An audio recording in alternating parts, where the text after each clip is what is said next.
Okay, are we ready? Bonnie, you ready? Okay.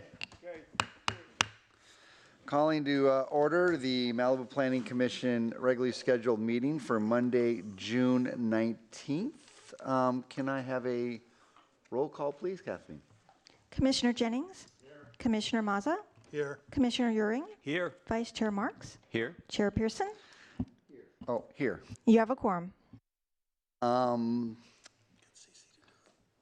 Cece, will you lead us in the Pledge of Allegiance, please?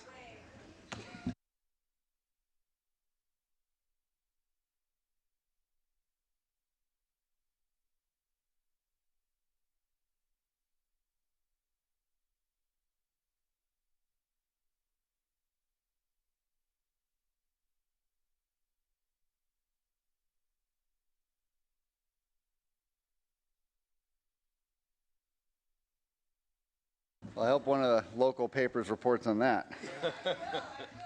Very patriotic. I move to approve the agenda as recommended with item 4A, which is coastal permit number 17010, a telecommunications facility at 7361 Birdview Avenue.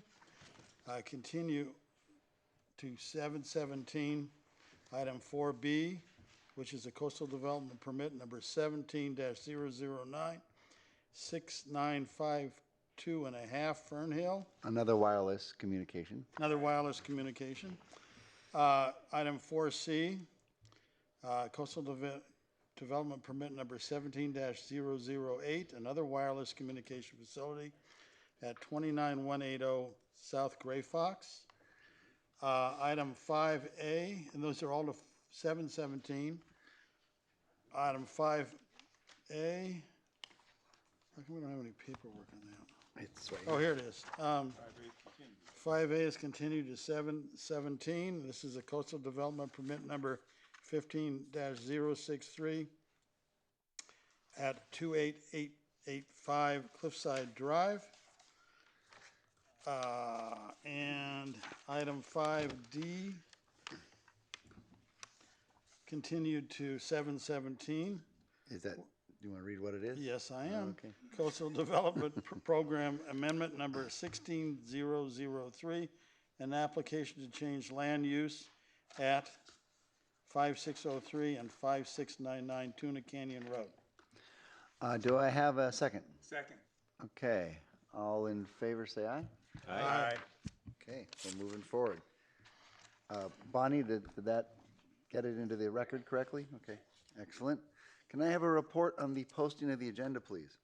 The agenda for this meeting was properly posted on June 9th, 2017. Thank you very much.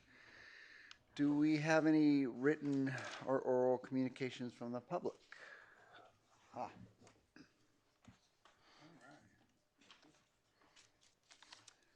Okay, first up is Norm Haney, followed by Dennis Smith. Pass these down, take one. Good evening, Planning Commissioners. Norm Haney, my office is at 22741 PCH. I originally came here to discuss a project that was on the agenda, but now it's off the agenda, and has to do with the 4 parcels at the corner of Tuna and PCH. Some facts about this are very important, and I handed out some documents to you that I'd like you to read at least before this project comes back before you at a full hearing. It was taken off the agenda, as I mentioned tonight. The first thing is that this property was purchased by a private entity called the Mountains Restoration Trust. It's not a public entity. And part of the agreement was we will file an open space easement on this property provided that you pay us that you pay the owner in the past $1 million. So there was a note that was taken back that was 100% subordinated to the open space easement. And there's logic behind that. If somebody owes you $1 million and you're taking back a note with a trust deed against the property, you need to secure that note. Because if you foreclose and you get the property back and it's zoned open space, you got nothing. You can't do anything with open space except put public trails on it. So that was subordinated. Well, the Mountains Restoration Trust did not pay the note, and the note was foreclosed on. And that, in fact, wiped out the open space easement. That's the first thing. The second thing is in the city of Malibu, it's not legal to have privately owned property zoned open space. If you read the ordinance, and it's right here in the document that I handed out, it specifies that. The third thing I'd like to say is that if there's litigation on this property with the city, because the city won't make an application to amend the open space easement, the land use that's currently designated, then it's going to cost the city a great deal of money. And I would not like to see that happen. Where if in fact there's a strong belief on the part of the Coastal Commission that the easement is legitimate, it will be appealed to the Coastal Commission. And if the Coastal Commission says, no, no, no, we think the open space easement is legitimate even though it was subordinated to the trustee and the trustee foreclosed, let them go to trial on it. And if they lose, let them buy the property or agree with the amendment. But why should the city take that risk, spend that money, and ultimately maybe have to buy it? Those are my comments, and thank you. Okay. Thank you, Norm. Dennis? Good evening, all. I'm a little bit late, a week or so. Last week I wasn't in town. I was at my son's first qualifying for a PGA tournament. So what I wanted to just tell everybody, and thank you, is Bonnie, thank you so much for our evening out at the lights, for the lights and the dark sky deal. I had a lot of fun. Well, we got to hang out in Chair Pearson's neighborhood in there, when a bunch of people walking around, and I think we had a good group. I think we all kind of have an idea of what we'd like to see, and you know, the work that could possibly be done. But your staff, everybody working late like that, I just want to tell them thanks, and I'm sure I'll see them off and on to tell them that. But thank you for all that went here, and a couple of our council members as well. But thank you, Bonnie, very much. Did your son play in the U.S. Open? No, he did not. It was in British Columbia in Victoria at PGA up there. So Did good? he made that one, and then he qualified for another. So we're still Cool. going. Can I ask Norm a question? Thank you. I want to ask Norm a question. Sure, go ahead. Norm, could I ask you a question? Very simple question. Are you going to resubmit this stuff when we hear it? So we don't have to save it until July? I will do that. I would like you to read it if you can before then, so that you can have questions for your attorney and for your planning director. But we will get it again.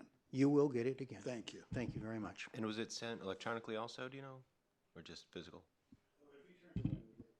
Okay. We can include that with your packet. That would be great. Okay, comments by Planning Commission? Jeff? Steve?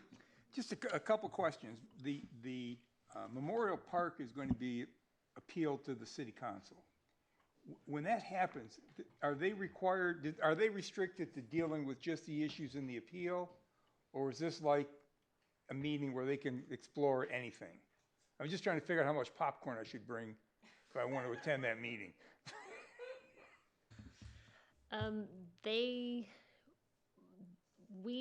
We try to address the issues raised in the appeal because you made a decision based on what was addressed in the staff report that was brought to you.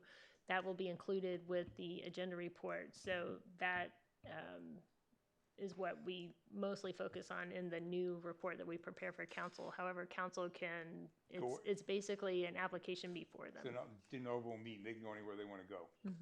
Okay. Second, Airstream. I got a bunch of emails this week on Airstreams, people putting Airstreams in their yard. I had one person saying that, the neighbor was renting it out or something, people were knocking on the door. And I have not explored the subject any more than listening to is this something the city is concerned with? Is this something we're happy with? Could I comment on that? Please. I'm getting the same thing, so I just didn't want to waste the time. And this person got an email back from the city which said, as long as there is an ingress and egress for the RV, they can place them on the property even if they never move them. They cannot rent them or use them as a guest house. If someone goes out and uses it as a library or office, this is not a violation of our code. I just wanted to add that, so clarify things. A person is not, a property owner is not prohibited from keeping his or her own RV on his or her own property. It's correct that it can't be used as a guest house or a second unit. I'm not sure about that I agree with the using it as a library or whatever the other thing you said, that office. I mean, it can't be treated like a habitable structure because it's not. It's not an approved structure. So no, they can't be rented. They can't be used as guest houses. The communication I got, I think was close to what John said, but that if I'm the homeowner, I can use it as an office space or a library or whatever the heck I want to use it for. Is that correct? I don't. It's not a permitted structure that should be treated as a permanent structure. Okay. Well, I have a question on that, and that is, these aren't RVs. RVs are recreational vehicles. These are trailers. Now, Airstream does make an RV. They're very, very rare, but these are trailers. I've been getting calls for months about the number of trailers being pulled into Point Dume. Some lots have multiple trailers. And my question would be, this answer from the staff was, there's nothing in the code, but we have something in our code that says you can't have a mobile home and unless you have construction, and it must be removed 6 months before 6 months after notice of completion. Now, an Airstream has a bathroom, a kitchen, and is no different than a mobile home in that it's got a trailer hook and can be towed. So how is it not in our code if it's exactly the same thing? In fact, mobile home parks are alternately called trailer parks. So I get I have gotten quite a few calls because people are getting these things, they pull them right up to the property line, they put in a hot tub, they advertise in Airbnb. There's several, if you go on Airbnb right now, that are advertised. By the way, they also advertise, they'll drive an RV down to the beach and park it for you and rent it to you for $200 a night. But it's getting to be an issue on Point Dume because there are quite a few. And today I saw 2 being pulled in. 2 in one day, just going to the market. So I hope we reconsider this policy because we do have something in the code that's is exactly the same, a mobile unit that has a bathroom and a kitchen. That's a living unit. And these people are cooking them up to gas and electric. They probably pull permits. I don't know. So I hope we review this because it is going to come in. By the number of calls I'm getting, it's going to bite us big time. Anyway, I don't know if you have any more comments. Steve, did you? Okay. I'm sorry. One more. I got a call from Susan Tellum regarding her desire to build a goat shed. And I guess when I look at what you can do with Airstreams and bring them in on your yard, and all she's trying to build is an enclosure with no water, no electricity, and in an effort to try and become a more goat-friendly city. I mean, where should she bring that? If she wants to address that issue, where does she start doing that? Because I don't know. I didn't know what to tell her or. This is a code enforcement case that goes back a long time. She's worked with staff extensively. She has not always taken staff's advice. It's our contention that there are simpler ways to go about resolving her particular issue than she's chosen to do. So I should just back off.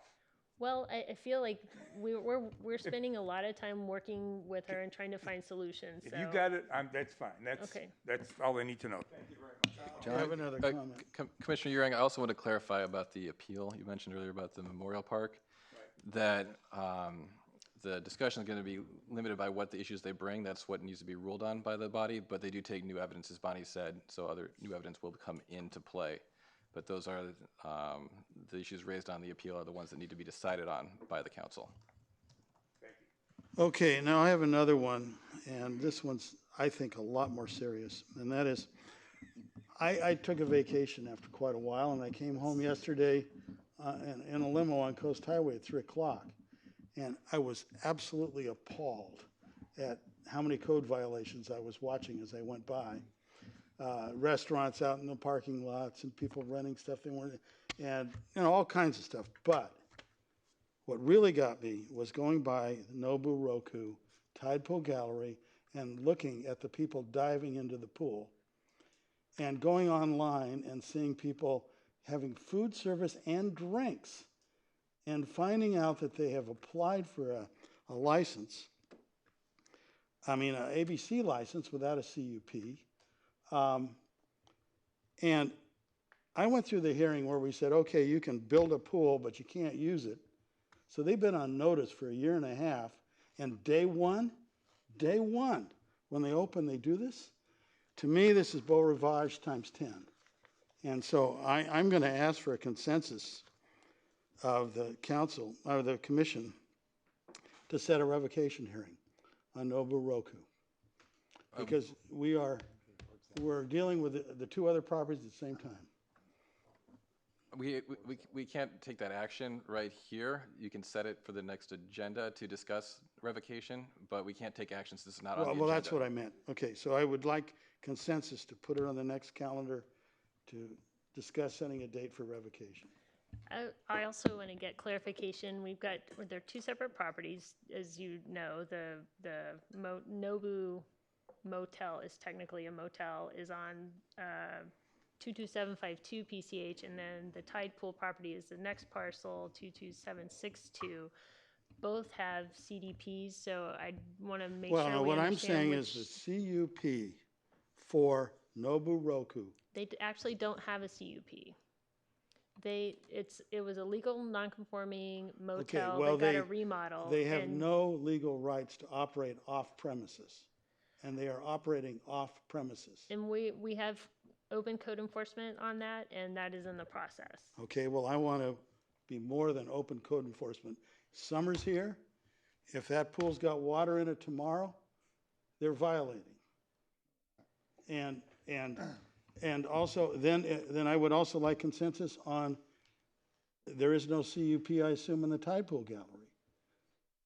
There are, both properties have open applications for CUPs and for rezoning of both properties, and so we're processing those now, and those will be coming before you soon. This may be true, but neither property is operating under their zoning and under their permits, neither property. And it was very clear the Tide Pool Gallery could only use it for occupants of the office building, which no longer exists. Staff has allowed them to build a spa there.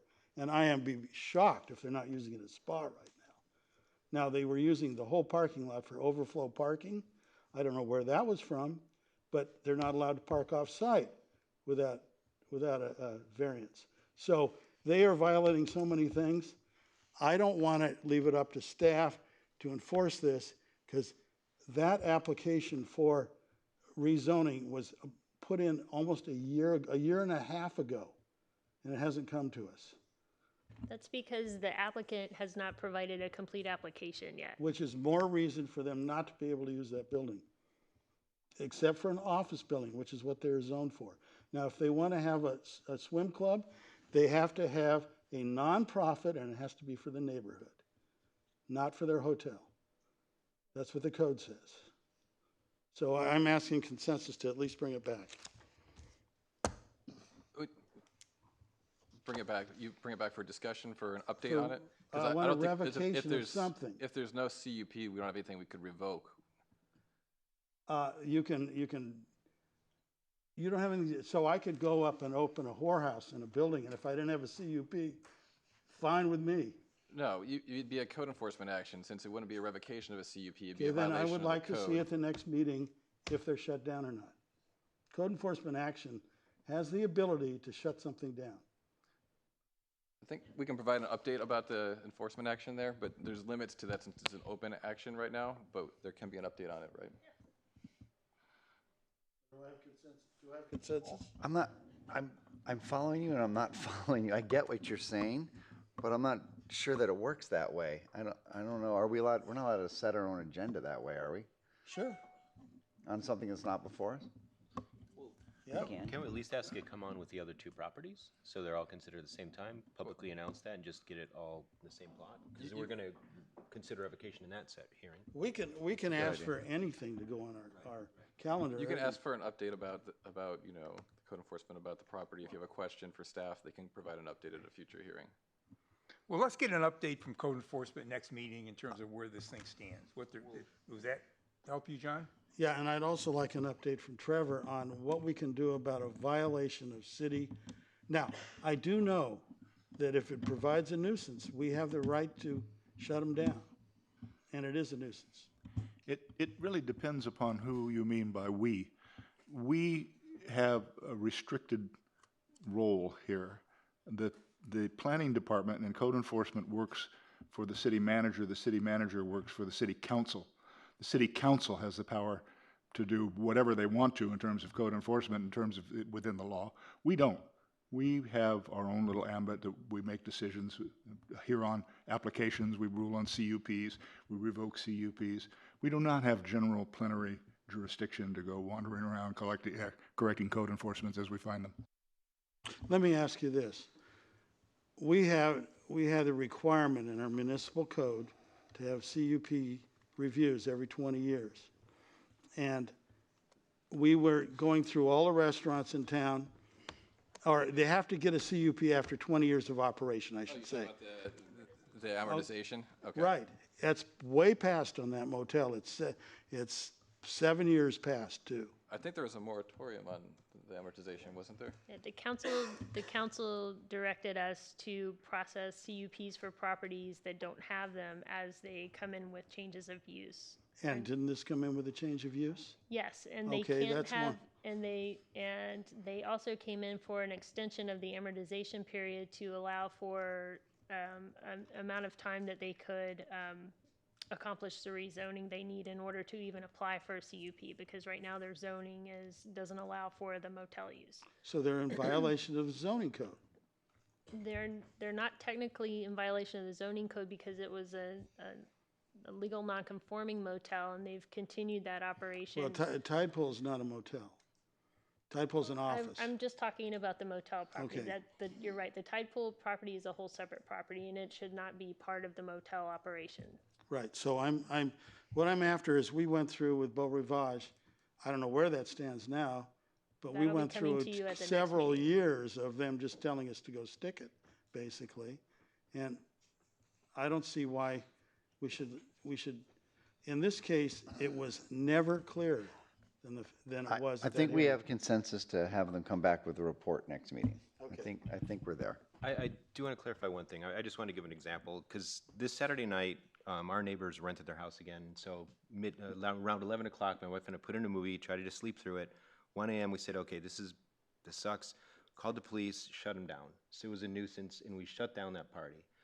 isn't there a similar rule we could apply to something like this? If it's a nuisance to the neighborhood and they're taking action, is that something the city can or cannot do? If there's a nuisance, and there's a violation of the CDP, then it's subject to code enforcement action by code enforcement who is taking action in this case. That's the proper channel to deal with the violation of the CDP.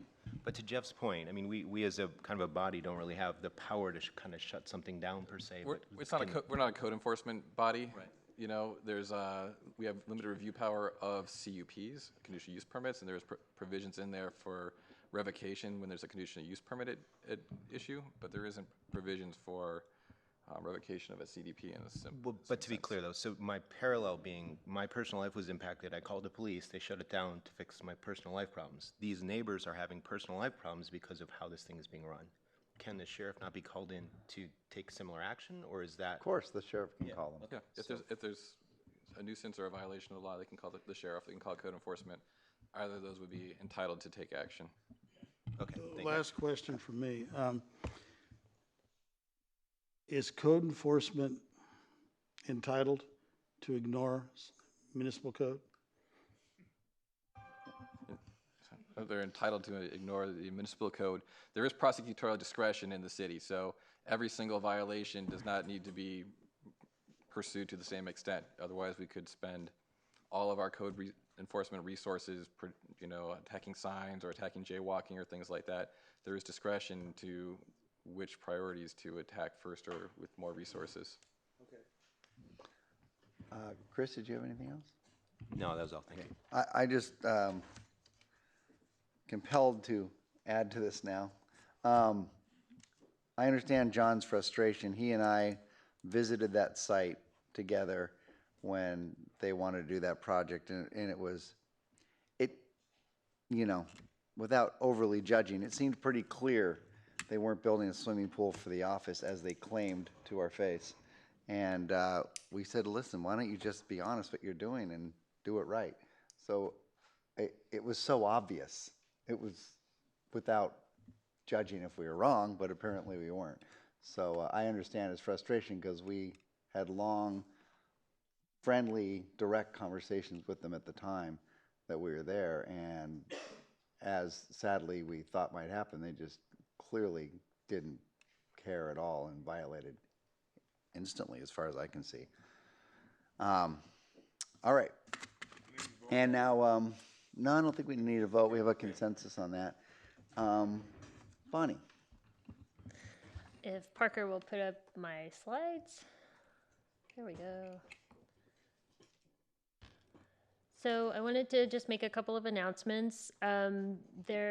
We are currently circulating for a 30-day public review period, the initial study and mitigated negative declaration for a new commercial project across the street from the pier called the Surfrider Plaza.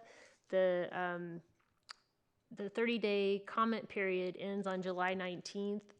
We have created a project webpage called malibucity.org/Surfrider where anybody can find the initial study document there, and then we'll also post agenda reports and public meetings and those kinds of materials there as that project moves forward. It's scheduled for Environmental Review Board review later this month. I forget the exact date, but that will be also on the website. Next slide, please. I don't know if anybody can, there we go.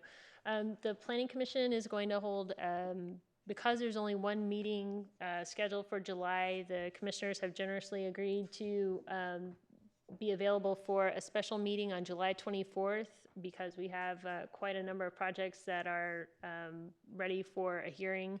So we will be having a meeting on July 24th, Monday, right here, same time as usual, 6:30.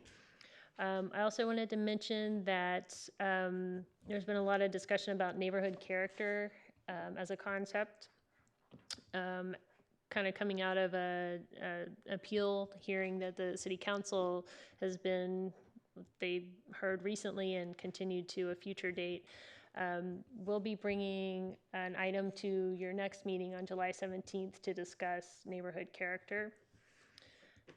And let's see, you're aware, as somebody else brought it up earlier, about that the appeal was filed on the Memorial Park, so we'll be bringing that to City Council soon. And an appeal is also filed on the CDP for the parking restrictions, so that'll also be coming to City Council soon. And that concludes my comments. Question? There was also an appeal filed on the 85-foot house on Broad Beach. That's right. Why did that take 9 months or, no, yeah, 10 months to get to city council? It's just part of a lot of projects that we're moving through the process. Okay. Another question on the Surfrider Plaza, or whatever it's called. That parking lot was divided up when the restaurant was approved. So this is going to take place on the part that was not assigned parking for the restaurant? The project is proposed on the property with the surface parking lot next to the Malibu Inn / Casa Escobar building.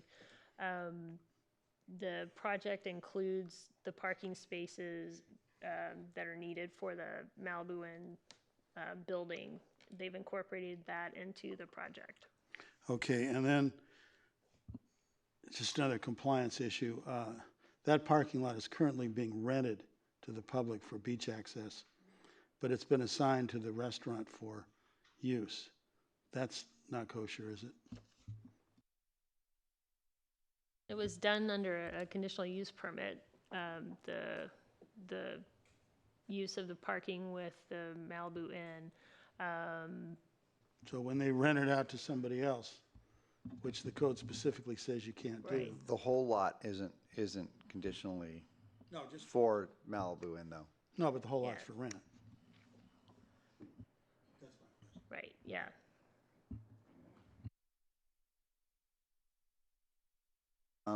Trevor, do you have anything you want to add? No? Okay, let's move on then, and we're at the consent calendar. Does anybody want to pull anything from the consent calendar? I move the consent calendar be adopted. Second? Okay, all in favor? Aye. Okay, moving forward. Going to item 4D, Coastal Development Permit Number 16-052 and Demolition Permit Number 17-017. An application for demolition of a one-story accessory carport and storage shed structure, construction of a two-story garage guest house, construction of a second-floor addition to the main house, and associated development at 30948 Broad Beach Road. Can we have a report, please? Good evening, Chair Pearson, Planning Commissioners, and members of the public. The subject beachfront property is developed with a two-story single-family residence, a rear yard deck, a detached accessory structure and carport, and existing hardscape and landscaping. The property is located within the single-family medium zoning district and within the Trancas Beach Overlay District. The surrounding properties consist predominantly of large two-story beachfront homes. The proposed project involves the demolition of the existing carport and shed structure and construction of a second-story addition to the main house, a two-story garage guest house adjacent to Broad Beach Road, courtyard landscaping, and a new wastewater treatment system. Since May 15th, when the Planning Commission approved this version of the project, the applicant has been working with city staff to address Coastal Commission comments related to the size of the guest house. The proposed CDP would replace the previously approved APR number 14-50, which involved a 256 square foot addition and other interior improvements to the existing residence.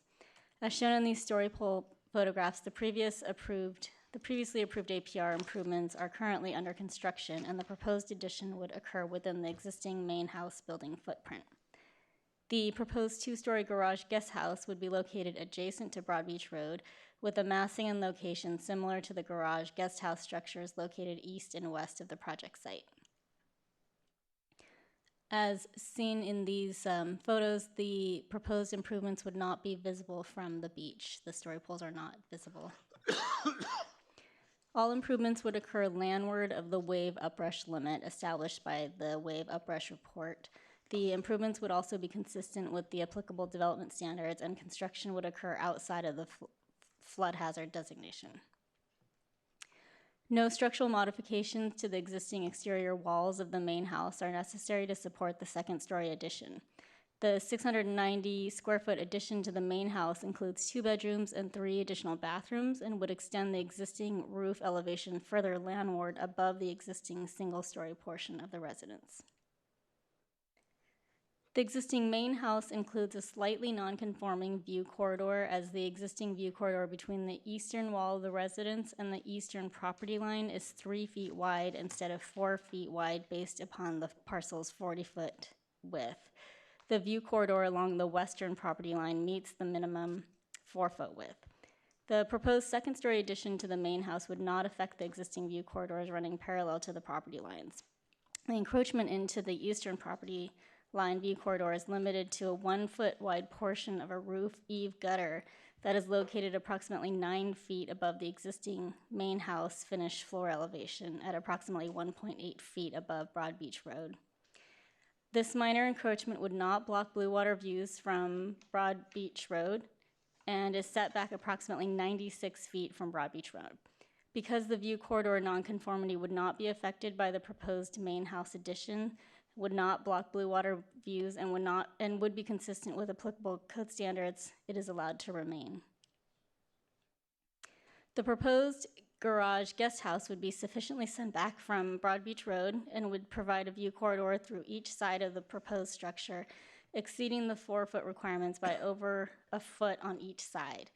The exterior parking spaces, which are 2 for the main house and 1 for the guest house, have also been designed so that they do not encroach into the view corridors. The partially buried portion of the guest house includes a mechanical storage area with a ceiling height of 6 feet.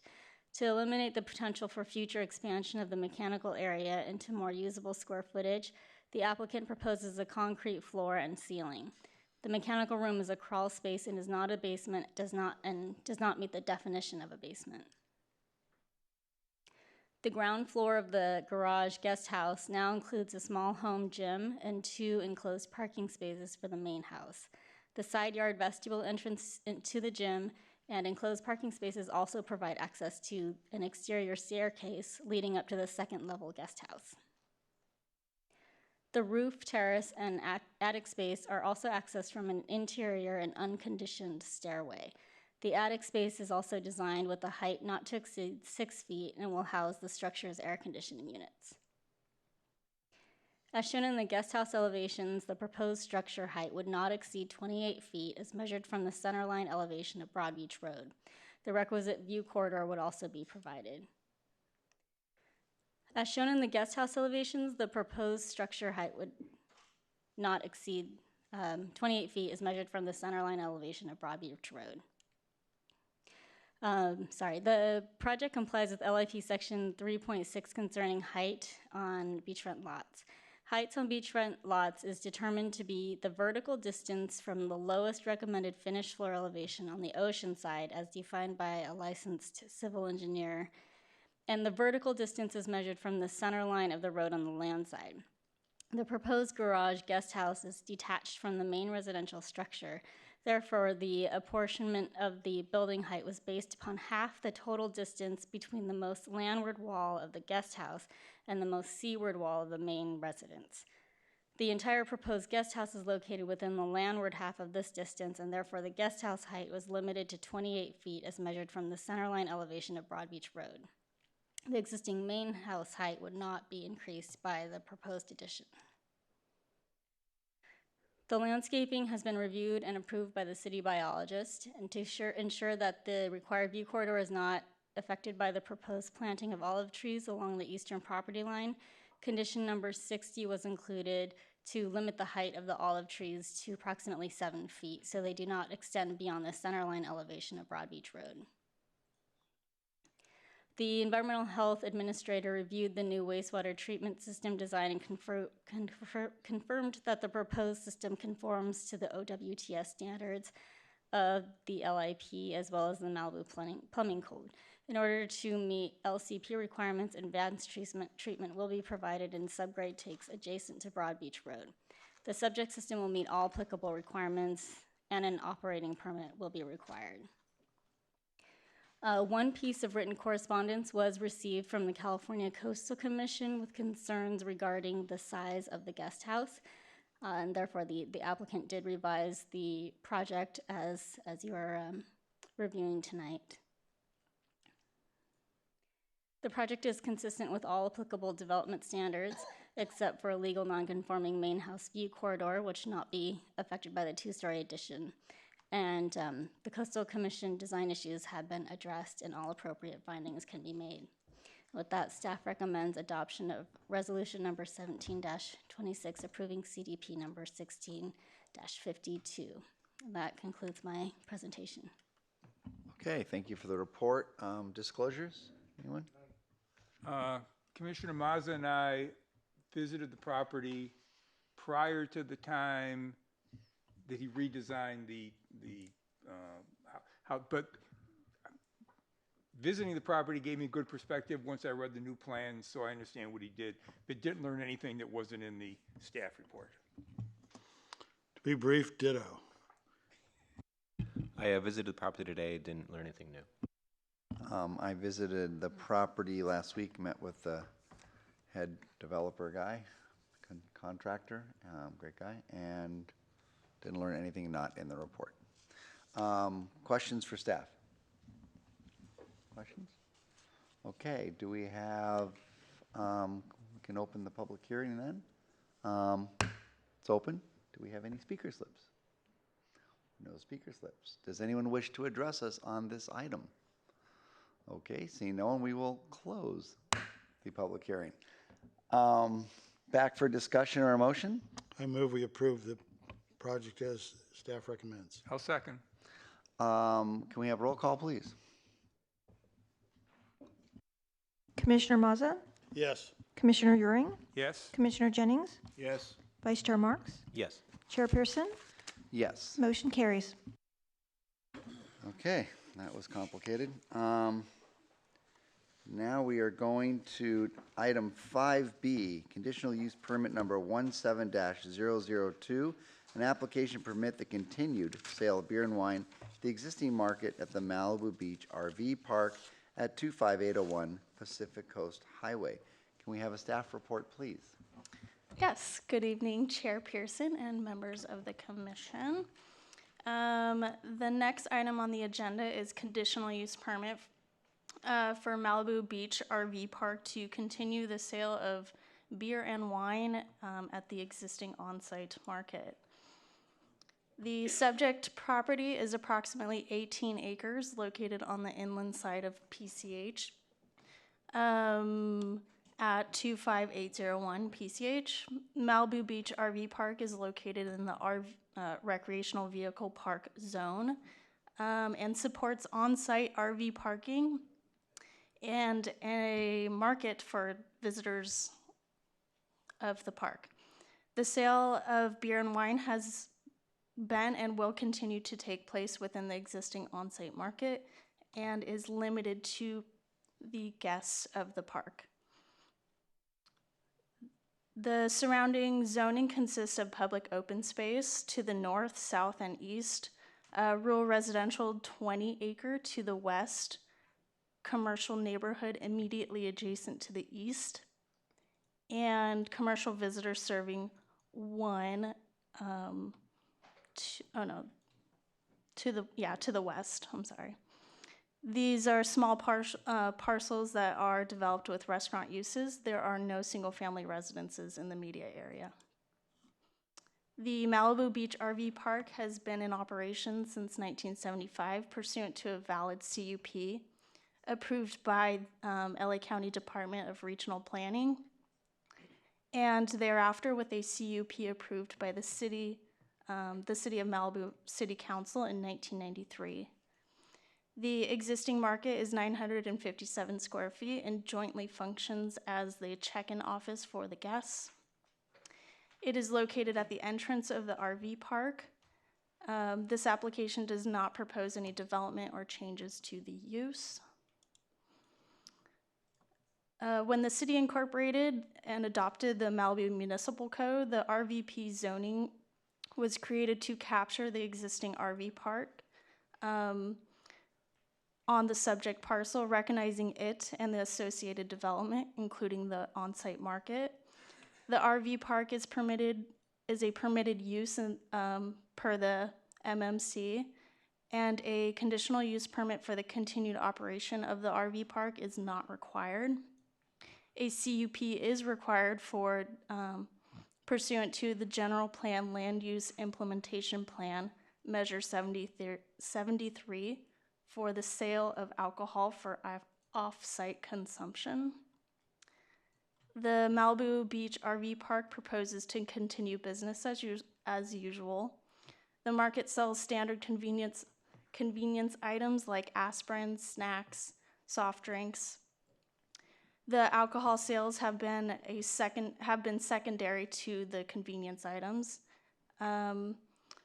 As mentioned before, the alcohol is only sold to the guests of the park for consumption on the parcel, including areas such as the RV park sites, the park picnic area, or recreation room area. To date, there have been no disciplinary actions. Staff has received no correspondence regarding this item. All of the required conditional use permit findings can be made, and staff recommends adoption of Resolution 1727 to approve the project. And that completes the presentation. Thank you for the report. Any disclosures? No. I drove through and actually bought a beer. So you don't have to be a guest. You can just be a visitor. So I don't know if that makes a difference, but it contradicts what you just stated in your staff report. It seems to line up with what's written here, though, because it does say visitors. But to be clear, I didn't pay to stay. I just bought beer and left. So you can do that as well. That's interesting. No. My disclosure would be I've lived in Malibu my whole life. I had no idea they sold beer up there. I'll bet you nobody else in Malibu knew either. So the fact you could buy a beer is probably because nobody's ever walked in thinking they could buy a beer. So I'm not citing either way. I'm just going to say I'm going to guess they don't see that. Yeah, I'm going to agree with Commissioner. I didn't even know that it was there. Okay, do we have questions for staff? Yes. I have a question to Trevor. Condition 18 says if you don't use this for 6 months, it's over. And I've tried to put that on umpteen restaurants, bars in this town forever and ever. And I've always been told, no, you can't do that.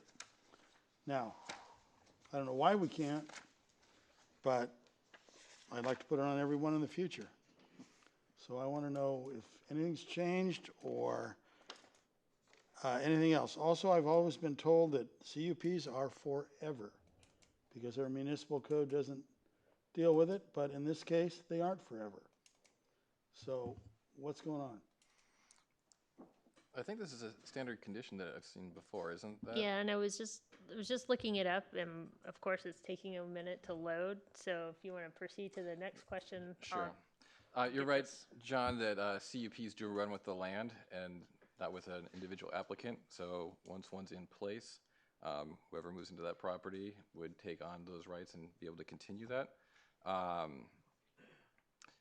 In terms of limitations on operations of a CUP, I can say you can never impose that, but you need to have a substantial link to a legitimate public purpose, a reason for doing that, not just you want to check up on them or you think they should expire. There needs to be a good reason for that, and there has to be nexus of proportionality for any condition imposed in a CUP as well. Okay, well, my question is, since the city of Malibu, under the same municipal code, put a 20-year limit and said it expires in 6 months, if they don't use it, and this is a stealth liquor store that somebody Mikey's age has never even heard about, even when he was 16. There is proportionality, I guess, with every other liquor store that's more prominent. Wait, what's What the I'm question? saying is, we're saying here, if you don't use it for 6 months, it's gone. It doesn't say that. It says Yes, it does. subject to No, it doesn't. revocation. It says subject to Subject to revocation. revocation, Okay, that's okay? different though. But, so we can do that. That is a standard condition. think you've It's actually- a standard language in the code that if a use ceases for 6 months, it can be subject to revocation. So we have an ordinance that authorizes that, and I think you actually revoked, one of the liquor stores, I think, was actually revoked for not being in operation, or was it a wine bar? Wasn't there something that was? No, revoked for that was revoked because we got a pot store in there, and the pot store could not be in the same building with a wine bar. Okay, So we decided to There revoke have it. been there have been revocations before. I believe it was for a medical marijuana dispensary that had a license that wasn't used for a No, long time. that was revoked because we changed the law, and it was within any rate- 1,000 feet of a park. At any rate, I believe Okay, so- we have used that provision before. And So it we is in the can put code. this provision in, and we can also limit the term of a CUP. It's in here. That's why we're reviewing For this the, tonight. no, for this, the 6-month term? No, no, It's not. the 20-year term, Well, we're talking about two different things. We're talking about one is condition 18. right. And condition 18 is authorized by ordinance, so there was, when that was passed, there was opportunity for discussion, this is being imposed pursuant to that, so it is a condition from the authorizing ordinance in the city. In terms of putting a term limit or a time limit into a CUP, you would need to have pretty strong reasons for why you would limit the term of what that would be. Well, When the original CUP was authorized by the city in 1993, that was, just after cityhood. There were, a lot of changes happening. I don't know the reason for the expiration exactly, but it, was certainly a different time in terms of the history of the city. There were provisions for extending the CUP a number of times, and then after that, it didn't specify what would happen. I mean, it would just so expire. we just got more sophisticated. Well, it's just a different situation than now. Okay. Okay, I'm willing to listen to the speakers. Do we have any speakers? Oh, can we open the public hearing then? Okay. Opening the public hearing. Do we have any speaker slips? Does anyone wish to address the council on this item?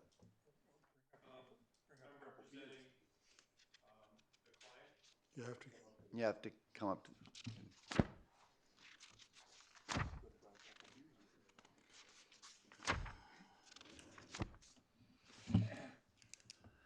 If you could give us your name and fill out a slip after you speak, that'd be great. Certainly. Yeah. Thank you. Good evening. My name is William King.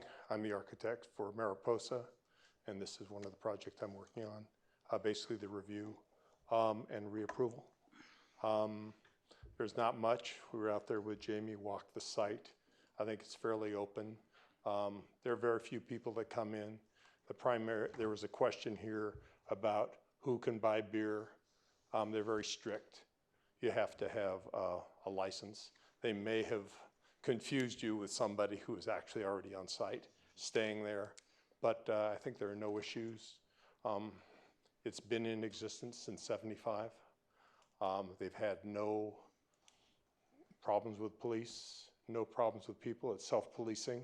They're very strict in terms of not wanting to cultivate an environment where there's problems. Other than that, not much to say, If there are questions, be happy to answer or respond. But other than that, we're very comfortable and appreciate staff finding that it's in alignment. Thank you. Thank you very much. Appreciate it. And if you could fill out a speaker slip, though, just for the record, you can get one over here. That would be appreciated, just to keep our record straight. Anyone else wish to address? No? Okay, I'm closing the public hearing. Back for discussion or a motion. I'd like to make a motion to approve as staff recommended with condition number 2 have added to it, sale of beer and wine is restricted to guests and visitors. That's a later Well, clause. it's in the findings, but it's not in the conditions. And that's number Look two. at number 11. Number 11, yeah. Number 11? Boom. Okay, no visitors. Okay, I will eliminate that and as staff recommends. Second? Okay, do we, I guess, no discussion? Okay, can we have a roll call on that, please? Commissioner Mazza, Yes. Commissioner Euring, Yes. Commissioner Jennings, Yes. Vice Chair Marks, Yes. Chairperson, Yes. motion carries. Okay, moving right along.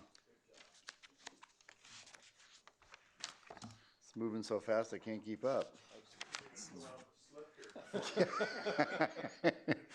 Could have just run away. No one would have chased you, I don't think.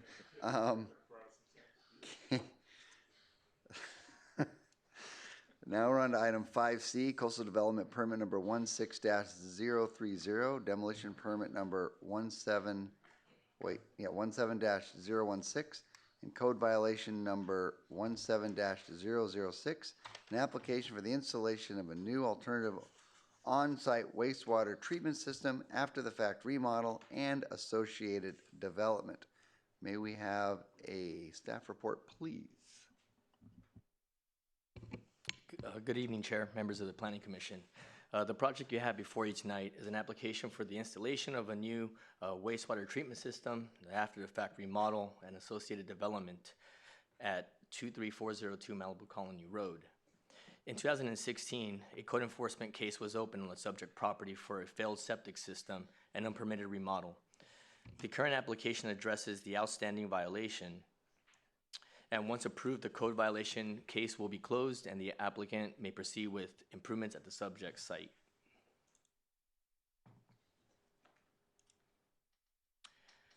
Here is an aerial photograph and vicinity map of the project site. The subject site is a rectangular lot located between the Pacific Ocean and Malibu Colony Road, which is a private gated street. The existing single-family residence was constructed in 1949, and other properties along Malibu Colony Road are primarily developed with 1- and 2-story single-family residences. Malibu Lagoon is located within 500 feet of the site to the west and provides for the closest public vertical access within the vicinity. With regards to the detailed project description, the proposed project is a request to demolish 2 existing septic tanks, including 1 existing leach bed dispersal area, the demolition of a fire pit and spa located at the rear of the residence, the removal and replacement of patio, decking boards, and deck guardrail at the rear of the residence, the installation of a new alternative on-site water treatment system, and leach bed dispersal area below the patio. The project also includes an interior remodel, building facade improvements, and new water feature within the existing courtyard. No changes to the existing development footprint or to the existing timber bulkhead are proposed with this project.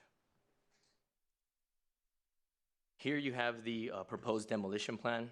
As the demolition plan demonstrates, the project includes interior improvements that are tied to the proposed septic system. The project plans also demonstrate demolition of pavers within the courtyard area, and the substantial modifications are going to occur within the patio area and decking. The decking will be removed and replaced with new decking boards. A fire pit will be removed, demolished, and an existing spa will be demolished with this proposed project. The project also includes a demolition of an existing guardrail located along the deck area. Here's a photograph of the site conditions. As this photograph demonstrates, the patio area where most of the substantial work will be proposed for this project. There you have the existing spa that will be demolished, and below the patio area is an existing septic tank, and you also have the existing guardrail that will be removed and replaced with this proposed project. Here's the project site plan. As the site plan demonstrates, there will be a new water feature proposed within the courtyard area. And then you have the septic tank below the courtyard area. And you also have permeable pavers that will be proposed within the courtyard area and the patio areas. The disposal field will be located below the existing patio, and the plans here demonstrate that the decking materials will be removed and replaced. Those are the limitations to the improvements on this proposed project.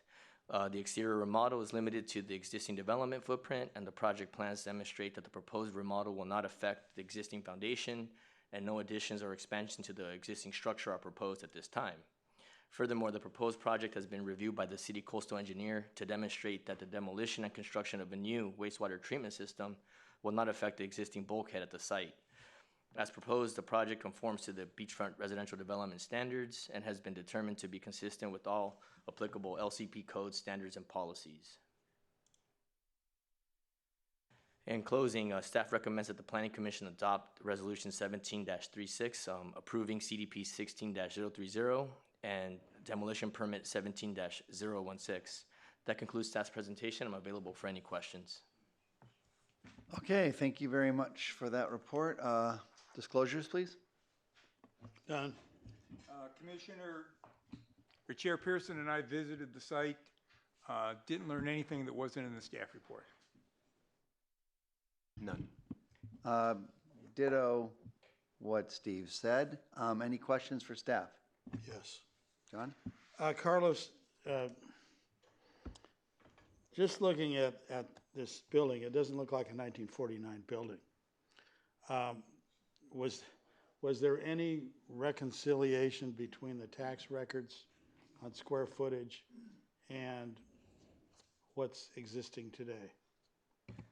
Staff did verify through previous building records under LA County that the square footages are consistent with what is existing today.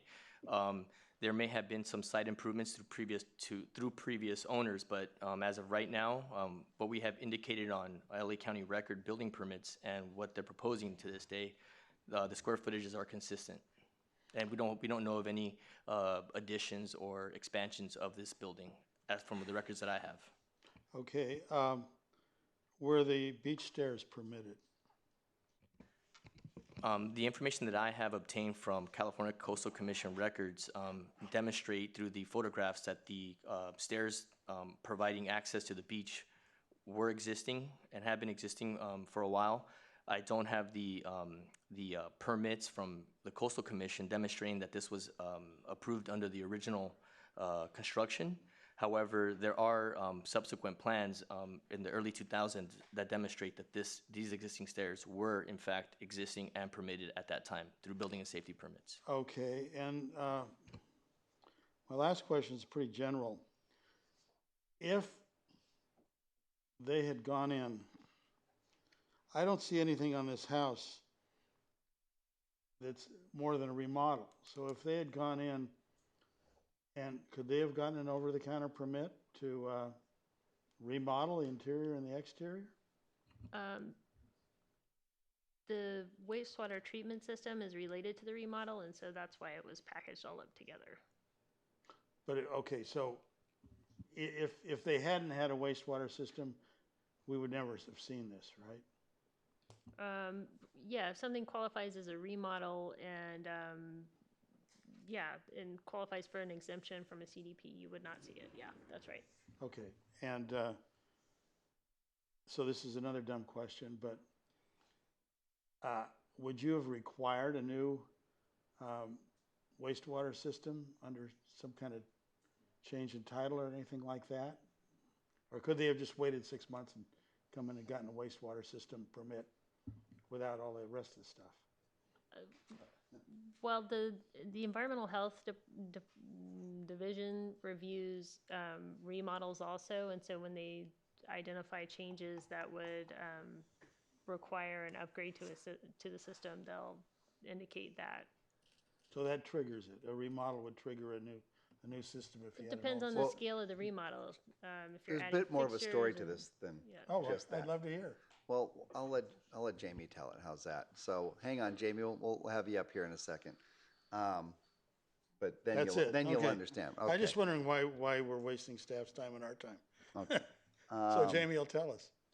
I just want to ask, can you clarify what was the scope of the code enforcement issues that were identified? It just said generally, is it just at what specifically was noted? Basically, the code violation consisted of the repair work that was being constructed on the existing septic. So once code enforcement was aware of the violation, they went ahead and provided a stop work order, and the applicant stopped all work, and then they came in with the subsequent improvements, which include the decking, the patio pavers, and the removal of fire pit and spa, et cetera. And in the specifics, it said there was a failure on the septic.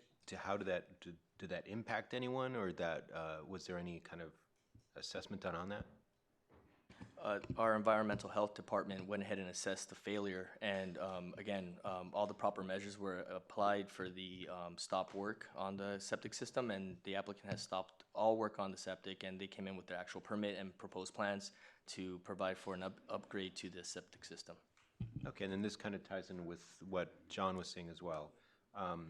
Just in terms of the other items, the interior-exterior model, you stated there was no change in size. It was more just cosmetic. It sounds like it could have been done with a normal over-the-counter type of permit, but just hadn't been done.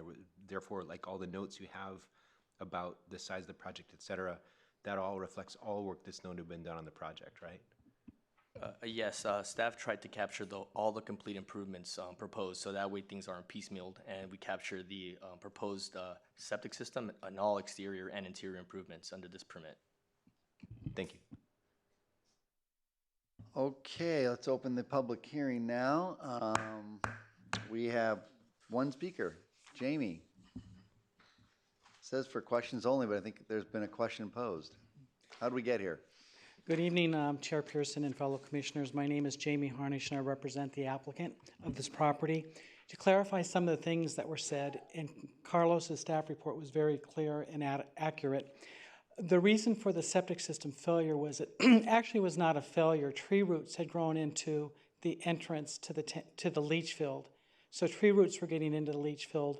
The septic contractor was aggressively removing the tree roots, got caught, and believe me, I was not involved in this project at that time, got caught, was stopped, and once you tamper with your leach field, it causes a whole new tertiary septic system requirement. You cannot go in and repair. You can replace a tank, but you cannot repair a leach field or seepage pit without converting to tertiary. So because of the work that they had done without a permit, they were required to stop all work and convert the system to tertiary, but it actually had not failed. Secondly, to answer Commissioner Marks's question, the interior remodel was cosmetic. There was no structural work done. It was electrical outlets, mechanical registers for the heating, ductwork, plumbing fixtures, no structural work, no foundations were done. So if this applicant had been smart, and I'll just put it that way, she could have come in for an over-the-counter interior aesthetic remodel and could have come into the health department for a repair to the septic system, and she would have had the use of her house. At this point, I think her punishment has been she has not had the use of this property since January of 2016. So it's been a year and a half on Malibu, on the Colony Beach, that she has not had any use or access to this house. So we're just anxious to get all of this resolved. And again, she apologizes for doing work without a permit. There's no excuse. She is from out of the country, but that doesn't make an excuse. But I'm here for any more questions you may have. Thank you very much, Jamie. Chairperson, did you learn anything else from Mr. Harnish besides what he stated right there? No. I guess we did learn the reasons we got here, but it didn't change really the substance of the report in any ways. It just gave color to it. Went from black and white to color. How's that? I have a question. Yes, go. Jamie, a year and a half for that house in the Colony, is that because your client wasn't responsive, or it takes a year and a half to do a rinky-dink job like this, as far as planning goes? I don't know how to respond to that, Commissioner Mazza. Okay. That's all you have to say. I'll move staff recommendation. I'll second it. Okay, can we have a roll call, please? Commissioner Euring, Yes. Commissioner Mazza, Yes. Commissioner Jennings, Yes. Vice Chair Marks, Yes. Chair Pearson, Yes. motion carries. Okay, I move we adjourn. Second. done. So moved. Yes. Thank you, everyone.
No problem with that.